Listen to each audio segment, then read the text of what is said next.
नमस्कार दोस्तों, क्या आपके गुड़हल के पौधे की पत्तियां सिकुड़ रही हैं, पत्तियां जल रही हैं, पत्तियां पीली हो गई हैं, पत्तियों का कलर लाइट है, लग रहा है जैसे उसकी नसें दिख रही हैं, एकदम हल्की कलर की हो गई हैं, साइज छोटा हो गया, पत्तियां अजीब सी घुरची पड़ी हैं, फूलों का साइज छोटा है, कलियों का साइज छोटा है और आपके पौधे पर नई ब्रांच नहीं निकल रही, नई ग्रोथ यानी कि नहीं हो रही है।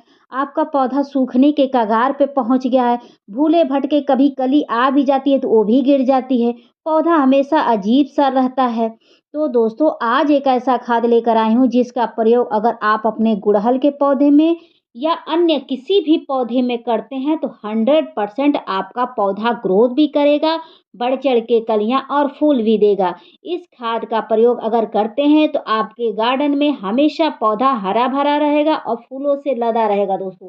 तो बता दें कि इस खाद का प्रयोग करने से पहले हम प्लांट से रिलेटेड आपको महत्वपूर्ण जानकारी दे देंगे। उसके बाद हम इस खाद को डालना बताएँगे दोस्तों। क्यों? क्योंकि दोस्तों सिर्फ़ खाद दे देने से पौधे की ग्रोथ नहीं होती है। पौधे से रिलेटेड कुछ महत्वपूर्ण जानकारी होती है यानी कि केयर टिप्स होती है। अगर उसको करते हुए खाद को डालते हैं तो पौधा अच्छे से ग्रोथ करता है। ठीक है दोस्तों? तो चलिए हम पहले केयर टिप्स की बात कर लेते हैं। उसके बाद हम खाद डालना बताएँगे। तो दोस्तों बता दें कि जो भी फूल वाले पौधे होते हैं, आप महीने में 2 बार उनके अंदर खाद का प्रयोग करिए। जब तक आप खाद नहीं देंगे, ये पौधे कंटिन्यू फूल नहीं देते हैं और नहीं तो ग्रोथ भी रुक जाती है। तो जो भी पौधा आपने गमला में लगाया है, उसको आप महीने में कम से कम 2 बार खाद दीजिए ही दीजिए। ठीक है दोस्तों? अगला महत्वपूर्ण काम ये है कि आप अपने पौधे की मिट्टी की खुदाई महीने में 2 बार करिए ताकि मिट्टी की उर्वरा शक्ति बढ़ती है, जिससे पौधे का समुचित विकास होता है। जब हम मिट्टी की खुदाई करते हैं, तो जड़ों तक ऑक्सीजन मिल जाता है और जिससे जड़ें अच्छे से स्वस्थ हो जाती हैं, ग्रोथ उनकी तेज़ी से बढ़ने लगती है। और फ़ायदा एक और होता है कि फंगस वगैरह जो होते हैं, बैक्टीरिया होते हैं, जब सूर्य की किरणें पड़ती हैं जड़ों तक, तो वो भी उनका भी विनाश हो जाता है और हमारी जड़ें सुरक्षित रहती हैं पौधे की। ठीक है? तो मिट्टी की खुदाई बहुत ही ज़रूरी है। अगला फ़ायदा ये होता है दोस्तों कि अगर हम मिट्टी की खुदाई करते हैं तो कभी-कभी उसमें स्नेल होते हैं, टाँड़ा होते हैं, जिसका समय रहते हमें पता चल जाता है तो हम उनका ट्रीटमेंट करते हैं जिससे हमारे पौधे सुरक्षित हो जाते हैं। यानी कि जड़ें जब सुरक्षित होती हैं तो पौधे सुरक्षित ही होते हैं। तो मिट्टी की खुदाई का अपने आप में बहुत ही विशेष महत्व होता है। सिर्फ़ खाद दे देंगे तो पौधे की ग्रोथ नहीं होगी जब तक आप अच्छे से मिट्टी की खुदाई नहीं करेंगे, ठीक है? अगला महत्वपूर्ण काम ये है दोस्तों कि कम से कम आप साल में या 2 साल पर 1 बार पौधे को दोबारा रिपोर्टिंग करिए, ख़ास तौर से देसी वाली गुड़हल। क्योंकि जो देसी गुड़हल होती हैं, वो हद से अधिक उनकी जड़ें गमले में बन जाती हैं, जिसकी वजह से पत्तियाँ जलती हैं, पत्तियाँ पीली होती हैं, पत्तियों का साइज़ छोटा, कलियों का साइज़ छोटा, फूलों का साइज़ छोटा होने लगता है। ठीक है? तो साल में 1 बार दोबारा रिपोर्टिंग ज़रूर करिए क्योंकि रूट बाउंड होना भी एक अपने आप में बहुत विकट समस्या होती है, ठीक है? तो उससे पौधे को निजात देने के लिए हम थोड़ा-थोड़ा ये करते हैं ना कि महीने में मिट्टी की खुदाई, उससे थोड़ा-सा राहत मिलता है। लेकिन मैं यही कहूँगी कि साल में 1 बार दोबारा आप रिपोर्टिंग करिए। अगला महत्वपूर्ण काम ये है दोस्तों कि महीने में 1 बार मिट्टी के अंदर नीम खली का प्रयोग ज़रूर करिए, ताकि मिट्टी के अंदर कोई कीड़े-मकोड़े न उत्पन्न हो पाएँ, जिससे पौधे की जड़ें जब सुरक्षित रहेंगी, तो पौधे भी ऑटोमेटिक सुरक्षित रहेंगे। ठीक है दोस्तों? उसके लिए नीम खली डालना पड़ता है क्योंकि जो कीड़े-मकोड़े होते हैं, वो जड़ों को खोखला करने लगते हैं, जिससे हमारे पौधे अचानक से सूख जाते हैं। अगला महत्वपूर्ण काम ये है दोस्तों कि सिर्फ़ आप पौधे में खाद डाल देंगे उससे ग्रोथ नहीं होती है। कभी-कभी पौधों के ऊपर चींटियाँ लग जाती हैं तो उसका ट्रीटमेंट करना पड़ता है। मीलीबग, लाही और भी कीड़े-मकोड़े लग जाते हैं जो धीरे-धीरे हमारे पौधे की टहनियों का रस चूस लेते हैं जिसकी वजह से हमारे पौधे अचानक से खराब हो जाते हैं। हम जड़ों में खाद डाल के क्या ही करेंगे? जब टहनियों के ऊपर कीड़े-मकोड़े लगे रहेंगे तो उनका हम समाधान नहीं करेंगे तो उनका भी तो हमें इलाज करना पड़ेगा तब तो जाके हमारे पौधे सुरक्षित रहेंगे। उसके लिए हमें क्या करना है, महीने में कम से कम 2 बार, अगर ज़्यादा कीड़े लग गए हैं तो 3 बार करिएगा, कम लगे हैं तो कम से कम 2 बार तो आपको करना ही पड़ेगा। ख़ास तौर से ठंडी में बहुत कीड़े-मकोड़े लगते हैं। तो आधा चम्मच या 1 चम्मच शैम्पू ले लीजिएगा, 2 लीटर पानी में घोल लीजिएगा, अपने पौधों के ऊपर छिड़काव कर दीजिएगा। उससे ये फ़ायदा होगा, एक तो पत्तियाँ भी क्लीन हो जाएँगी, दूसरे को जो कीड़े-मकोड़े, चींटियाँ लगी हैं, वो भी भग जाती हैं। ये बहुत ही इफ़ेक्टिव होता है शैम्पू का छिड़काव। अगर आप शैम्पू का छिड़काव करने में डर रहे हैं, तो दूसरा काम ये कर सकते हैं कि नीम ऑयल 1 चम्मच लेकर अपने पौधों के ऊपर छिड़काव कर दीजिए। नहीं तो फंगिसाइड पाउडर एक आता है मार्केट में, अगर उसका छिड़काव करते हैं तो सबसे ज़्यादा फ़ायदा आपके जो गुलाब वाले पौधे होते हैं उनके लिए होता है, ठीक है? फंगिसाइड पाउडर मिर्च के लिए, गुलाब के लिए, गुड़हल के लिए बहुत ही इफ़ेक्टिव ये होता है। अगर इसका छिड़काव कर देते हैं तो पौधे की जो पत्तियाँ सिकुड़ रही हैं, वो समस्या सबसे पहले दूर हो जाती है। जो पत्तियाँ जल रही हैं, वो समस्या दूर हो जाती है। तो आप फंगिसाइड मेरा मानिए तो आप फंगिसाइड पाउडर अपने घर पे ज़रूर रखिए, अगर आपके यहाँ ये गुलाब के पौधे अधिक हों तो, ठीक है?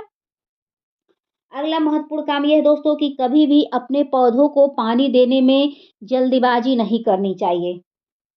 जब पौधे की मिट्टी सूख जाए, तब जाके आप पानी देंगे तो बेहतर होता है। अगर पौधे की मिट्टी गीली है, उसी में आप पानी देंगे तो पौधों के लिए हितकर नहीं घातक हो जाता है। इस बात का ध्यान रखिएगा। ये हर तरह के पौधे पे लागू होता है।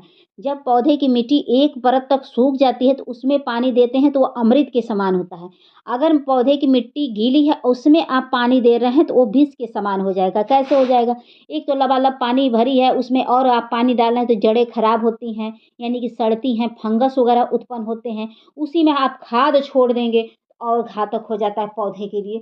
तो कभी भी पानी चेक करके देना चाहिए और ड्रेनेज का व्यवस्था अच्छा रखना चाहिए ताकि आप जो भी पानी डालें वो एक्स्ट्रा छन के निकल जाए, पानी ना रुके। कभी भी मिट्टी में देखिए पानी का ठहराव नहीं होना चाहिए, वही पौधा अच्छे से ग्रोथ करता है। अगर पानी का ठहराव मिट्टी में रहा तो पौधा ग्रोथ नहीं करेगा, आप चाहे जितनी केयर कर लो, चाहे जितनी खाद डालो। तो चलिए हम खाद डालना बताते हैं। तो दोस्तों ये देखिए मैंने कल अपने प्लांट की कटिंग कर दी है क्योंकि मेरे यहाँ थोड़ी-सी धूप निकल रही है। इस समय कर दी हूँ तो जब बसंत ऋतु स्टार्ट होगा तो बम्पर इस पे ग्रोथ होने लगेगी दोस्तों। तो आपने भी कटिंग नहीं किया है तो कटिंग भी अपने पौधों की करीद कर दीजिए। साल में 1 बार तो कटिंग करना ही चाहिए। उससे ये होता है पौधा घना होता है, बुशी होता है और जड़ों को थोड़ा-सा मजबूती प्राप्त होता है क्योंकि ऊपर टहनियाँ हम काट देते हैं तो बढ़ने के लिए तो कुछ बचता नहीं, तो जड़ें अच्छे से विकसित होती हैं, ठीक है? उसके बाद क्या करना है, पौधे के ऊपर पीली पत्तियाँ हों, सूखे ब्रांच हों, उसको कट करके हटा दीजिए। अगर मिट्टी के गमले में कोई खरपतवार, घास-फूस कुछ भी होगा, तो उसको निकाल के फेंक दीजिएगा। क्योंकि जो आप खाद अपने पौधे की ग्रोथ के लिए डालते हैं, तो वह खरपतवार ग्रोथ होने लगता है। तो हम खरपतवार की क्या ग्रोथ करके करें, वो किस काम का है? तो इस बात का ध्यान रखिएगा। उसके बाद आप 1 दिन पहले कोशिश करके कि मिट्टी को सुखा लीजिएगा, सुखाने के बाद उसमें आप खाद डालेंगे तो बहुत ज़्यादा फ़ायदा करता है। क्योंकि गीली मिट्टी में खाद नहीं फ़ायदा करता है, चाहे आप कुछ भी कर लीजिए, ठीक है? तो मैंने 1 दिन पहले मिट्टी की खुदाई की थी और थोड़ा सुखा दिया था, ठीक है? तो आप लोग भी ऐसे कर लीजिएगा, उसके बाद देखिए उसमें कोई भी खाद डालेंगे तो खाद एक तो अच्छे से मिल भी जाता है और पौधों को सूट भी करता है, क्योंकि मिट्टी की उर्वरा शक्ति भी बढ़ी होती है। उसके बाद देख सकते हैं कि मेरे हाथ में ये यूरिया के दाने हैं, तो ये मेरा 10 इंच का गमला है और 1 चुटकी के करीब ये यूरिया के दाने हैं दोस्तों। तो आप भी इतना ही डालिएगा यूरिया के दाने। यूरिया के दाने डालने से ब्रांच मोटी होती है, जो भी पौधे की पत्तियाँ सिकुड़ रही हैं, जल रही हैं, बर्न हो रही है, वो समस्या दूर हो जाती है। जड़ों का विकास बहुत अच्छे से होता है, जड़ों को मजबूती प्राप्त होती है, जड़ों का ग्रोथ बहुत अच्छे से होता है और पौधे पर बम्पर फ्लावरिंग होती है। तो दोस्तों बता दें कि इस समय इस खाद का प्रयोग आप ज़रूर करिए और देखिएगा इसका ग्रोथ आपको बहुत फ़ास्ट रिज़ल्ट ये देखने को मिलता है। लेकिन मात्रा आप एकदम कम करके डालिएगा, आपको मैनेजमेंट ना पता हो तो मात्रा आप कम करके डालिए, 1 चुटकी डालिए, जितना दाना आपकी चुटकी में आ जाए उतना आप डाल दीजिए। देखिए आपके पौधे के लिए वही हितकर हो जाएगा। उसके बाद मैंने ये लिया है नीम खली। नीम खली मैंने बताया ही था आपको कि महीने में 1 बार ज़रूर 1 चम्मच पौधे की मिट्टी में डालना चाहिए ताकि मिट्टी के जो जड़ें हैं उसको सुरक्षा कवच मिल सके। कीड़े-मकोड़े कुछ भी हों तो उससे पौधे को निजात मिले। क्योंकि हम कुछ भी कर लें, अगर कीड़े-मकोड़े मिट्टी के अंदर रहेंगे तो वो जड़ों को बेकार करेंगे ना, तो उसके लिए हमें ये नीम खली डालना पड़ता है। इसमें भी बहुत सारे पोषक तत्व मिलते हैं और कीड़े-मकोड़ों को भी ये मारता है। तो ये पौधे की ग्रोथ के लिए ये भी बहुत ही अच्छा होता है। तो आप एक बार नीम खली ज़रूर डालिए, महीने में 1 बार। ये बहुत ही महत्वपूर्ण खाद होता है नीम खली, ठीक है? अगर नीम खली नहीं है तो आप हरा नीम कहीं से ले आइएगा, उसका पानी बॉयल करिएगा, उसी पानी को छान के भी डाल सकते हैं। मान लीजिए आप नीम खली ना खरीद सकें, तो वो डाल देंगे तो वो भी फ़ायदा करेगा। तो उसके बाद देख सकते हैं कि मैंने ये राख लिया है, जो कंडे की राख होती है ना, ये लिया है 1 मुट्ठी के करीब। इसका प्रयोग अगर करते हैं तो आपकी मिट्टी के अंदर अगर कोई फंगस वगैरह होंगी, कोई बैक्टीरिया होंगे तो उससे बचाव आपके पौधे की जड़ों को होगा। और दूसरे इसमें भी बहुत सारे पोषक तत्व पाए जाते हैं, जैसे इसमें कैल्शियम भरपूर मात्रा में होता है, जो एक पौधे की ग्रोथ के लिए बहुत अच्छा होता है। अगर इसका छिड़काव अपने पौधों के ऊपर करते हैं तो कीड़े-मकोड़े, चींटियाँ तक भग जाती हैं दोस्तों। अक्सर इसका प्रयोग गाँव वगैरह में किया जाता है, ठीक है? क्योंकि गाँव वगैरह में फंगिसाइड पाउडर नहीं होता है, तो ये देसी फंगिसाइड पाउडर है। तो इसका छिड़काव आप मॉर्निंग के टाइम करिए, अगर पौधे पर ज़्यादा लाही या चींटियाँ वगैरह लग गई हैं, तो वो सब दूर भग जाएँगी, बहुत ही इफ़ेक्टिव है। उसके बाद देख सकते हैं कि ये मेरा मल्टीविटामिन्स है दोस्तों।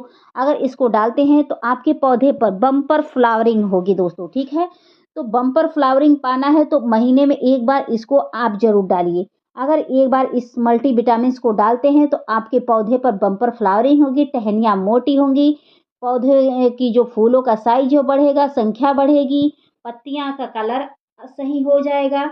क्योंकि दोस्तों देखिए ये सब खाद बहुत ही ज़रूरी होते हैं, तो ये आधा चम्मच के करीब मैं डाली हूँ, ठीक है? तो ये सब खाद बहुत ही ज़रूरी होती है, ख़ास तौर से गमले की में डालना, क्योंकि गमले की मिट्टी सीमित होती है, उतना ही मिट्टी में पौधे को ग्रोथ करना रहता है। और 1-2 बार फूल देने के बाद पौधे की जो मिट्टी होती है डिस्चार्ज हो जाती है, तो उसको रिचार्ज करने के लिए अगर आप नहीं खाद देंगे तो नहीं हो पाएगा। लेकिन यही कहते हैं ना कि ज़मीन में जब लगा होता है पौधा, तो खाद नहीं देंगे फिर भी ग्रोथ होगा, लेकिन गमले में लगा है तो खाद आपको देना पड़ेगा, तब जाके अच्छी ग्रोथ मिलेगी। उसके बाद देख सकते हैं कि मैंने सरसों की खली लिया है। सरसों की खली एक गर्म खाद होता है जो पौधे की मिट्टी को गर्म बनाए रखता है, जिससे कड़कड़ाती ठंडी में पौधों को सुरक्षा मिलती है। अगर इसको डाल देते हैं तो सूखता हुआ पौधा हरा-भरा हो जाता है। बस पौधे की ब्रांच में जान होनी चाहिए, ऐसा ना कि लकड़ी हो गया हो सूख के, ठीक है? उसके बाद देखिएगा जो पत्तियाँ जल रही हैं वो समस्या दूर हो जाएँगी, पत्तियाँ सिकुड़ रही हैं, ऑल अबाउट जो भी समस्याएँ होती हैं पौधे में, वो सारी समस्याएँ दूर हो जाती हैं। ख़ास तौर से इसको गुलाब के पौधे में डाल के देखिए, गुलाब के पौधे में बम्पर फ्लावरिंग करेगा, एकदम छप्पर फाड़ के फ्लावरिंग करेगा दोस्तों। ऐसे तो ये सारे पौधों के लिए, सब्ज़ी वाले में डाल देंगे तो सब्ज़ी वाले में बहुत ज़्यादा उपज आएगी। लेकिन एक चीज़ या ध्यान रखिएगा कि जो ये लिक्विड है ये पतला घोल डालना है, मोटा नहीं डालना है। जितना आप पतला लिक्विड डाल सकते हैं, उतना पतला डालेंगे, उतना ही फ़ायदा होगा। अगर मोटा डालेंगे तो फंगस वगैरह उत्पन्न हो जाएँगे, इस बात का ध्यान रखिएगा। उसके बाद मैंने ये लिया है प्याज़ के छिलकों का पानी, ठीक है? तो इसको अगर डालते हैं तो इसमें भरपूर मात्रा में पोटाश पाया जाता है, जो हमारे पौधे के लिए बहुत ही ज़रूरी होता है, ठीक है दोस्तों? तो इसको तो आप रोज़ डाल सकते हैं, कोई दिक्कत नहीं है। अगर आपके पास कोई खाद नहीं है, तो नीम खली ही डाल दीजिए, राख ही डाल दीजिए और प्याज़ के छिलकों का पानी ही डाल दीजिए। ये भी डाल देते हैं तो पौधे के लिए बहुत है। इतने सारे खाद मैं इसलिए दिखाती हूँ कि उसमें से अगर आपके पास 2 भी है, 1-2 भी है, अगर खाद आप डाल दे रहे हैं तो पौधों को सूट करेगा। उसके बाद मैंने ये नीम खली का पानी ले लिया है, उसमें सादा पानी और मिला रही हूँ दोस्तों, ठीक है? तो आप जितना पतला पानी डालेंगे उतना ही फ़ायदा करेगा, मोटा ना डालिएगा नहीं तो कीड़े-मकोड़े भी उत्पन्न हो जाएँगे और आपको पता भी नहीं चलेगा। और एक चीज़ बता दें कि सरसों की खली डालने के बाद 2-3 दिन बाद खुदाई कर दीजिएगा, क्योंकि कभी-कभी चिकनी परत की तरह ऊपर ऐसे जम जाता है, तो उसको हटाना पड़ता है। कभी-कभी मान लीजिए मोटा पड़ जाए, तो उसको खुदाई कर देंगे तो वो मिट्टी के अंदर चला जाएगा। और कभी भी रासायनिक खाद डालिएगा तो भरपूर मात्रा में पानी ज़रूर डालिएगा, पानी में कोई कटौती ना करिएगा, क्योंकि जो रासायनिक खाद होती हैं, सूट तो बहुत तेज़ी से करता है, लेकिन पौधों को बहुत तेज़ी से गला भी देता है, माने नहीं सुखा देता है। तो इस बात का ध्यान रखिएगा, ठीक है दोस्तों? उसके बाद देखिएगा पौधा आपका एकदम हरा-भरा हो जाएगा, फूलों और कलियों से लदा रहेगा। तो इस खाद का प्रयोग आप गुड़हल में, गुलाब में, गेंदा में, मतलब हर तरह के फूल वाले पौधे में आप करके एक बार देखिए। आपका पौधा ना ग्रोथ करे तो आप कहिएगा, ठीक है? उसके बाद आप इसका प्रयोग फल वाले पौधे में भी करिएगा, सब्जी वाले में भी करिएगा, इंडोर में भी करिएगा। हर तरह के ऑल अबाउट टोटल पौधे में कर सकते हैं, बस सक्युलेंट में ना करिएगा। सक्युलेंट जानते हैं किसे कहते हैं? जो पहाड़ी इलाके के पौधे होते हैं जिसमें जेली-नुमा होता है। मेरे किसी पौधे में हम कभी दिखाएँगे आपको सक्युलेंट क्या होता है। उसमें आप इसका प्रयोग ना करिएगा, बाकी सारे पौधों में करिएगा, बेझिझक करिए, देखिए पौधे की ग्रोथ बहुत अच्छी होने लगेगी दोस्तों। ये बहुत ही इफ़ेक्टिव है। तो लास्ट टिप्स ये है दोस्तों, वीडियो को एंड करने से पहले लास्ट जानकारी दे दें, क्योंकि वो भी जानना आपके लिए बहुत ही ज़रूरी है। तो बता दें कि आप अपने पौधे की मिट्टी बिल्कुल भुरभुरी तैयार करिएगा। ऐसी मिट्टी कि जिसमें आप पानी डालें फटाक से छन के निकल जाए, पानी का ठहराव ना हो। भुरभुरी मिट्टी में ही जड़ें अच्छे से फैलती हैं। अगर आप चिकनी मिट्टी में पौधा लगाए हैं, ना तो जड़ों का विकास होगा, ना उसमें पानी का निकासी होता है, ना वो पौधे की ग्रोथ करता है और नहीं तो अगर कोई खाद डाल देंगे तो पौधा जल जाता है। तो इस बात का ध्यान रखिएगा, मिट्टी हमेशा भुरभुरी होनी चाहिए। गमले का चुनाव उचित करिएगा, ऐसा गमला लीजिएगा जिसमें ढेर सारे ड्रेनेज बने हों, जिसमें मतलब आप पानी का निकासी का रास्ता बना हो, ऐसा गमला लीजिएगा। तो देखिएगा दोस्तों कि आप कोई भी पौधा लगा देंगे, थोड़ा भी अगर केयर करेंगे और इस खाद को डालते रहेंगे तो 100% आपके सारे पौधे बहुत तेज़ी से ग्रोथ करेंगे और वैसे ही फूलों और कलियों से लदे रहेंगे दोस्तों, ठीक है? तो दोस्तों आप लोग को मेरी वीडियो कैसी लगी प्लीज़ कमेंट करके ज़रूर बताइएगा। वीडियो पसंद आएगी तो please like, subscribe, comment and share ज़रूर करिएगा। आशा करती हूँ कि आपको मेरी वीडियो ज़रूर पसंद आई हो। फिर मिलते हैं नेक्स्ट वीडियो में नेक्स्ट टॉपिक के साथ। Thank you for watching. Bye. Thank you.